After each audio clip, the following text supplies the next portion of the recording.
So 2025 produced a lot of title fights this year, man. We had some all-time bangers, some fight of the year contenders, highlight reels, all the crazy stuff that you want out of title fights in some of the title fights. And in some of the other title fights, they were basically just 5-round sparring sessions, lay-in praise sessions, boring as fuck. And so I, Tony Has Died, am going to be giving you the UFC title fight tier list. If you like the video, like, subscribe, comment, do all that YouTube shit. Let's get straight into this, man. Starting with the first title fight of the year, Merab Dvalishvili versus Umar Nurmagomedov, all right? Got to put that in the S tier, bro. Umar versus Merab was one of the best fights of the year this year. First and foremost, it produced a crazy upset because I'm pretty sure most people thought that Umar was going to win this fight going into it. It produced a comeback of the year. Merab was down 2 rounds, ends up winning this fight 3, 4, and 5, comeback victory of the year. And not only that, the fight was a banger. A lot of this fight was on the feet. The grappling exchanges were crazy. They were shooting takedowns on each other. A lot of the time, both people couldn't get takedowns. Merab was fucking, hey guys, I emote on Umar. I push Umar to ground and I start dancing, brother. Like, Merab was basically just fucking clip farming the whole time. We had a bunch of memes come out of this too, like the Khabib like pointing at fucking Umar, being like, go, brother, go. Like, there were so many good moments from this fight. I mean, the fight was all around entertaining, all around phenomenal. So, gotta put this in the S tier, right? The next one we need to talk about, Makhachev versus Moicano. I gotta put that in the C tier, man. Such a lackluster main event, I think, is the nice way to put it. This fight was obviously supposed to be Islam Makhachev versus Arman Tsarukyan, right? But Arman Tsarukyan, he was too busy doing Pilates with Nina Drama, ends up tearing his back or missing weight, whichever one is true. We do not know till this day. Officially, they always switch it up. They either say he got injured or he fucking missed weight. We still don't know why he pulled out, like, officially. But Dana did say he missed weight or whatever. But the point that I'm trying to make here is Makhachev versus Moicano was disappointing, except for the moment where, Moicano dropped Islam, if you know what I'm talking about. Moicano took this title fight on one day's notice, and he just got decimated, man. He got played with on the ground. He got choked out easily in a scramble. I mean, this was like a nothing burger ass fight. Like, it was a 1 day notice for Makhachev, 1 day notice for Moicano. They both go in there, and exactly what we think would happen happens. Islam Makhachev subs Moicano in a round. Sucks for both of these athletes, because I honestly feel like if Moicano fought Dariush when they were supposed to schedule to fight the first time, he would have ended up earning the title shot legitimately. Like, I honestly think he could have beaten Dariush if they fought when they were supposed to fight. And Makhachev, obviously, this wasn't a good fight. It was a bullshit fight, bro. Like, let's keep it 100. Like, nobody was like, when you talk about Islam Makhachev's legacy, you're gonna skip over this little moment, bro. So, yeah, Makhachev versus Moicano was disappointing. All right, the next fight was Ankalaev versus Pereira 1. I gotta put this in the D tier, man. This was just shit to watch all around. Like, obviously, Pereira entered the fight injured, and that's not an excuse for Pereira. We obviously saw in the rematch the adjustments and how he fought when he was uninjured. But he entered the fight injured, and yeah, man, it was some bullshit, bro, to say the least. Like, first and foremost, there is I got my fucking picture right here as Pereira. There's an argument that Pereira could have won this fight, all right? Straight up. I know that it's not ridiculous to say. He won round 1. He won round 5. The fucking third round is a really close round, bro. So there is an argument for Pereira to win the fight, bro. Like, so first and foremost, there's that. But the fight was boring, man. I mean, Pereira, there was one moment in the entire fight, and it was Ankalaev pushing Pereira, just wobbling Pereira at the end of the second round, and that was the only moment during the entire fight. Just straight up, there was no other fucking moment in this fight besides the part where Pereira got wobbled. the whole time Ankalaev was just clinching Pereira against the fence, pushing him against the fence, knee in the thigh, failing takedowns. Pereira just didn't look himself in this fight, and obviously in the rematch it showed. So, yeah. The next one we need to talk about, Volkanovski versus Lopes. I'm going to put that in the A tier, man. That fight was a banger, bro. This was the most stressed out I've ever been watching a fight. Because this was Volk coming off of the 2 knockout losses to Ilia Topuria and Islam Makhachev, and this was him making his return against another powerful hitter in Diego Lopes, fighting to get the belt back. Dude, I was so stressed out for Volk going into this. Watching the fight, Lopes was so close to knocking Volk out in the second round.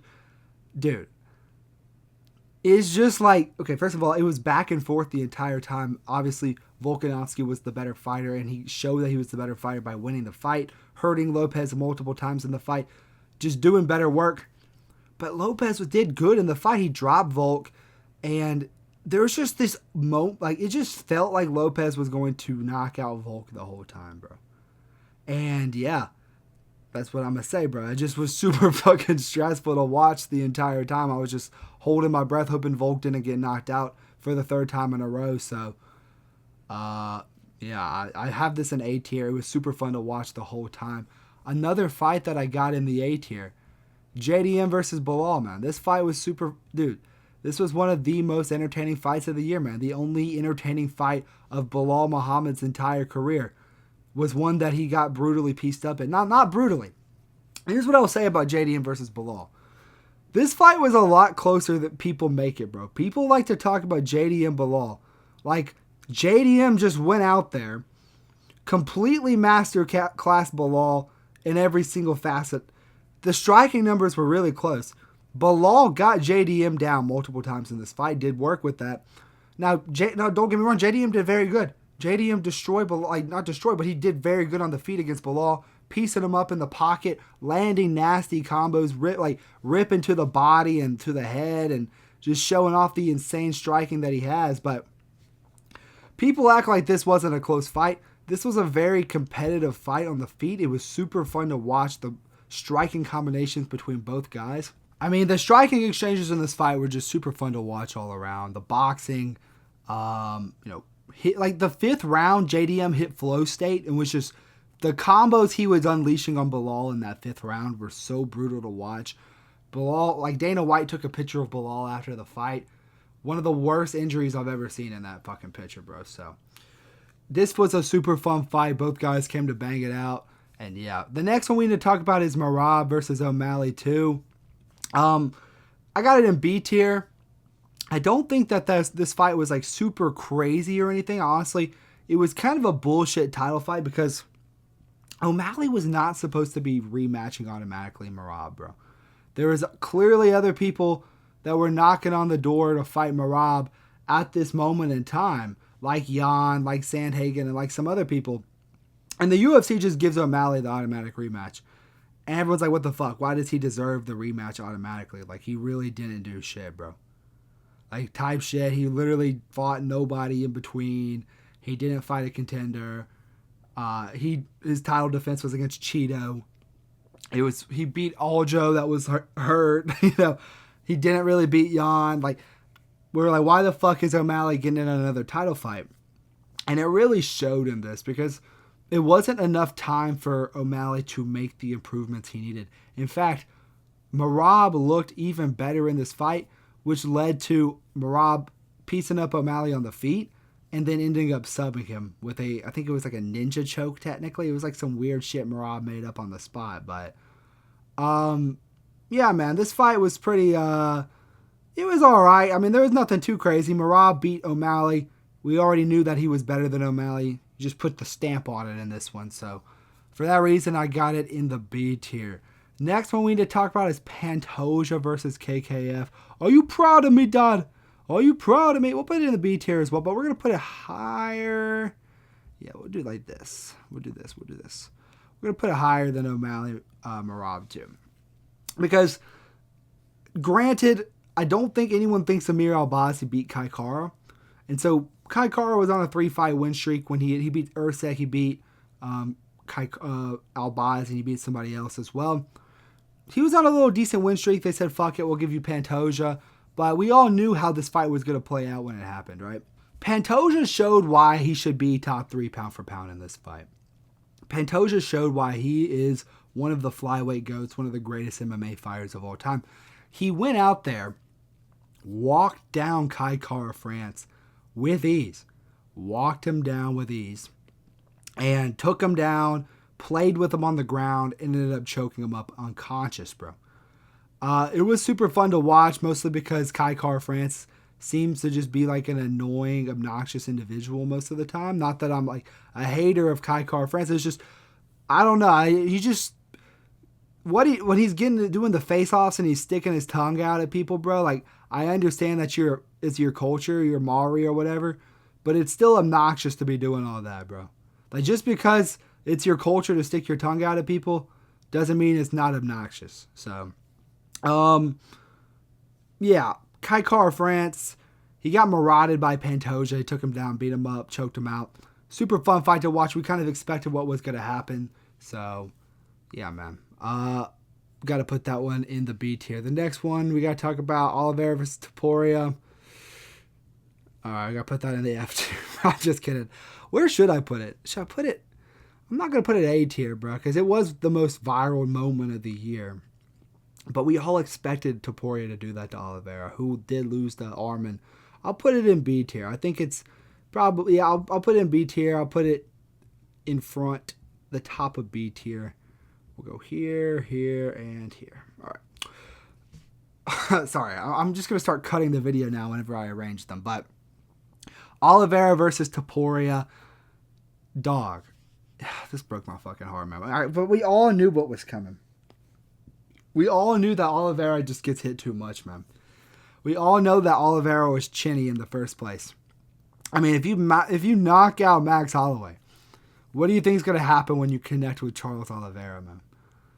Yeah, man. It was a hard thing it was hard to watch this, bro. Because I'm such a big Oliveira glazer, bro.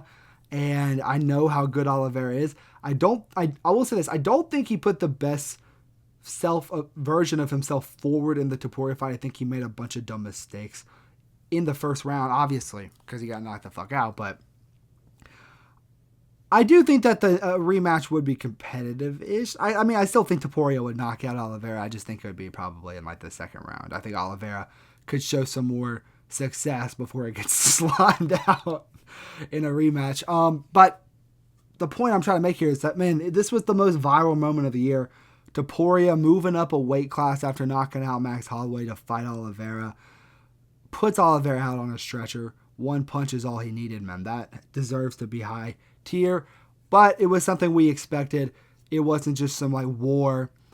Yeah, man, I have to put that in the B tier. So, yeah, let's talk about the next one. We got Holloway versus Poirier. I mean, it was all right. I actually was at this event in person. I went and watched this fight in person. It was definitely better than Makhachev Moicano, so we'll do that. The event was all right. I mean, the event was shit, low-key. Like, the fights were good. There were a lot of finishes, but there was no real name value. I mean, Michael Johnson was on the fucking main card, you know? But the thing about Poirier Holloway 3 is, like, we wanted Poirier Gaethje 3, bro. We wanted Poirier Hooker 2. We wanted, Poirier versus Patty. This was not really the fight that we wanted, bro. I understand why they did it. They wanted to get Max Holloway easily back into the rankings because he's here to stick around. Someone like Poirier, he's got history with him. There's a storyline to be built. I get it. But Poirier already beat Holloway twice. Why are we doing a trilogy with him? It doesn't really, especially Poirier, who's on his retirement fight. Kind of dirty from the UFC. No favors from them. But they did get that beautiful moment of Poirier getting to retire in his hometown. Hang up the gloves in Louisiana. That was awesome for sure. The fight itself was pretty anticlimactic, to say the least. I mean, it was pretty crazy when Holloway dropped Poirier and when Poirier dropped Holloway. Don't get me wrong, it was a crazy fight. But Holloway took over the fight and just kind of dominated Dustin. The point down was sad as fuck. Like, whenever Holloway pointed down, if this was an angry, hungry Dustin Poirier, he would have slung with Holloway in that moment. But you're not getting fucking face planted into a retirement fight, bro. You're not getting fucking Gaethje in your retirement fight. Poirier clinches up with Holloway at the end of the fight. It was a BMF fight, so also that's kind of another reason I got to drop it down. But the fight was fun. It was entertaining to watch. It wasn't just like, it wasn't some fucking Ankalaev Pereira shit. Like, it was a decent little scrap, so I'll give it C tier. All right, next we got our first entry into the F tier. We got Dricus versus Chimaev, man. This was disappointing as fuck to watch. I mean, Dricus, undefeated in the UFC. He's been undefeated for like 10 years. Chimaev, who is also undefeated, has a lot of crazy highlights on his like choked out Robert Whittaker in a round, picked up Li Jiliang, carried him over to Dana White, threw him down, had the war with Usman and the war with Burns. Chimaev is one of the most entertaining fighters on the roster. Dricus himself, crazy submission over Adesanya, dropping. I don't think he dropped Strickland, but he broke Strickland's nose. Dricus himself had a lot of entertaining fights as well. So everyone was thinking, bro, this fight is about to be insane. Dricus versus Chimaev. We can't wait. And what we ended up getting was just a fucking snooze. What is this bullshit? It's a goddamn snooze fest. Like, this was a terrible ass. It was a terrible ass fight, man. It was really one of the worst fights I've ever watched, ever. Chimaev just was so much better than Dricus on the ground. He took him down whenever he wanted, but he didn't really chase a finish at all in the fight. Not at all. I mean, he did not chase a finish in this fight. Literally just peppering little tip taps to the face, flicking him in the face. It was not a fun fight to watch at all. And I do not recommend anyone to watch this fight. I would rather watch no fight than this fight. But yeah, this fight was ass. Dricus versus Chimaev. What a disappointment of a fight, man. The next one we need to talk about, Merab versus Sandhagen. I'll give that B tier. No, I'll give it A. Should I go B, C? I'm going to put this one in the B tier. Because on the one hand, Sandhagen really didn't deserve the shot either. And we kind of just knew Merab was going to do better than Sandhagen. We thought Merab might even finish Sandhagen because, honestly, Sandhagen was coming off of the one win over Davis and Figueiredo, which was like a weird kind of moment. So we were like, why is Sandhagen even getting a shot? But it's just because Merab cleared out everybody else. There was no one else to give Merab at the time, so Sandhagen just got the shot and nobody was really complaining about it. So for the first thing we got to say is we knew that Merab was going to beat Sandhagen. However, Sandhagen did exceed everybody's expectations. He did take 2 rounds off of Merab. Merab actually had a fun moment in this fight as well, dropping Sandhagen, controlling him on the ground, beating him up, striking with him, having fun with him. This fight, Merab was just straight pressure on Sandhagen the entire time. Sandhagen had some fun moments where he was out striking Merab, but Merab would get a takedown and beat him up on the ground. And unlike some of Merab's other fights, he actually did work when he had ground exchanges. So, dude, definitely have to put this fight in the B tier. I think it is a really, really fun fight to watch. We kind of knew what was going to happen going into it, but our expectations were not, it wasn't just complete dog water. So, I got to put that one in the B tier. All right, let's talk about the next one. We got Ankalaev versus Pereira 2. Gotta have that in the S tier, man. Dude, I have never gone crazier than I did during this fight, man. Because I picked Pereira to beat Ankalaev, and I knew Pereira was better than Ankalaev. I knew Pereira low-key won the first fight, and I knew that he was injured, and I knew he was a better fighter than Ankalaev, and I got my fucking pick right, and I was so fucking hyped that I got my pick right. And not only that, Ankalaev got fucking sent to the Shadow Realm. He got vanquished. It was so awesome. It was just straight up awesome to watch, man. And all around, Pereira went out there, no respect for Ankalaev whatsoever. Walks Ankalaev down like a bitch, man. Like a bitch. And just knocks out Ankalaev, lands ground and pound, and then he emotes on Ankalaev, emotes on Ali Abdelaziz. Man, Ankalaev, it was perfect. Perfect. Everything down to the last minute detail. It was perfect, man. I'm just saying. Pereira versus Ankalaev. Dude, it was perfect. There is not a fight that can get better than that, man. So, I got to have that in the S tier for sure. I think it was the best title fight of the year. Watching Pereira, who is super legendary in the sport, double champ, beating everybody in that division, solidify his legacy in that division. So, yeah, I got to put Pereira versus Ankalaev 2 in the S tier, best fight of the year, in my opinion. All right. Next one.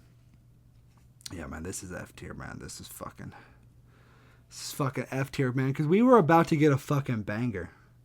We really were. We were about to get such a fun title fight against Aspinall and Gane. We saw Aspinall face some adversity on the feet for the first time legitimately in his career. I mean, not that Gane was just completely destroying Aspinall, but he was winning the round. He had Aspinall's nose bloodied up. He was avoiding Aspinall's biggest shots. He stuffed a takedown from Aspinall. Aspinall was landing good leg kicks, body kicks. Pretty sure he landed a body kick if I remember correctly. Excuse me, I haven't rewatched that fucking fight. But then Cyril Gane, from the beginning of the fight, had his fingers extended, got warned by the ref at the beginning of the fight for his having his fingers extended. And then, to just top it all off, ends up double eye poking Tom Aspinall in the eyeballs. And just completely ruins the event, man. The main event, Aspinall versus Gane, ends in a no contest because Tom Aspinall pokes his because Cyril Gane treats Tom Aspinall's face like a fucking bowling ball, and there's no fight. And so we got robbed of a legendary moment, whether that be Aspinall defeating Cyril Gane or Cyril Gane upsetting and defeating Aspinall. And this was the accumulation, and this was the storyline of the year. Aspinall versus fucking John Jones was like a huge, big media point this year in terms of the MMA world. And this was kind of like the moment where, since John Jones ran away, this was supposed to solidify that fucking moment, man. Like, okay, does he beat him better than Gane? Does he beat Gane at all? You know, this was the moment. Got completely ruined by that eye poke, so got to put that in the F tier. And this fight also goes into the F tier. Jack Della Maddalena versus Islam Makhachev, man. Jesus, man. What is there really to say besides JDM was not ready. He was not ready for the wrestling of Islam Makhachev whatsoever. Islam Makhachev shot 5 takedowns in this fight and got all 5 of them. Got them all within the first 30 seconds of each round. And just fucking knew what JDM was going to do before he did it. And beat JDM on the ground. Granted, JDM was good enough to not get submitted in this fight. Islam Makhachev did try to submit JDM a couple of times. But in the end, that just produced a more boring fight because, JDM wasn't able to fucking do anything, So we ended up just seeing 25 minutes of bullshit. Just 25 minutes of nothingness. And so, yeah, man, I thought this fight was completely ass. I would never rewatch it. All that happened was JDM get taken down every single round by Islam. Yeah, F tier. Now, hear me out. Pantoja Van, D tier. Okay, I know you're thinking, why is Pantoja Van not in the F tier? Because it's basically a fight that didn't happen. This fight basically didn't happen. What basically happened was Pantoja got injured in a training camp, and the number 1 contender got promoted to the champion. Okay, Pantoja basically got injured in the training camp leading up to this event, and nothing happened. And let me say this. I would rather watch this fight than any of these other fights. Be so for real. Would you rather watch Pantoja Van for the 30 seconds that it went on with Van breaking his arm? Or would you rather rewatch JDM versus... or would you rather rewatch JDM versus Islam, bro? Would you... Actually, let me reorganize these right here. There we go. Yeah, that's the order.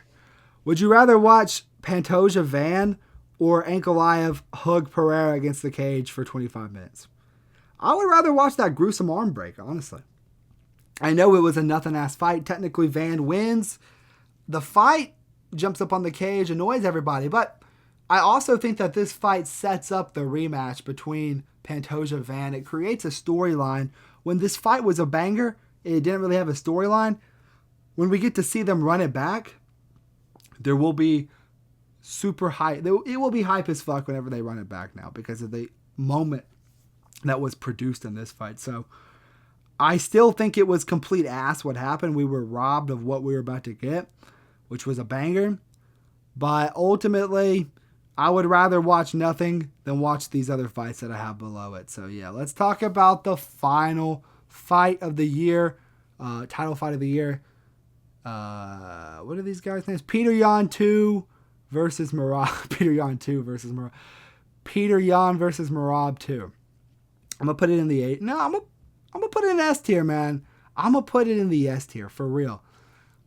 Man, this fight was super fun to watch from start to... No, I'm going to put it in A tier. It wasn't as good as the other two, but it was still pretty crazy to watch Yan completely flip the script, download the data, as they say. Merab was seen as an invincible force going into this fight, man. And the odds reflected that. Merab was an almost 3-1 favorite against Yan. Obviously, in the first fight between Yan and Merab 50-45, Yan beat him every single round. Had him like flinching after the fight, scared of him. Yan comes in with a completely revised game plan. It looks like a full version of himself in this fight. Goes out there and just masterclasses Merab, man. Just honestly, I'm going to put this at the top of A tier. Let me do that real quick, actually. Boom, boom, boom, and boom. Yeah, man. Goes out there and just completely masterclasses Merab. Puts a bunch of different slick techniques on there. When he took down Merab, I was going crazy. When he hurt Merab with that body shot, I was going crazy. Both times. When he landed that spinning combo on Merab, I was going crazy. Merab had some moments as well, picking up Yan, slamming him down, but Yan got right back up. And just to watch the adjustments that Yan made in the first fight versus the second fight, man, it was insane to watch, man. It was one of the best title fights of the year for sure. So that will do it for the video. Here are the final look at the tier list, I guess. Take one look. The video's over now. If you like the video, like, subscribe, comment, do all that YouTube shit. I'll catch you guys on the next one. Peace.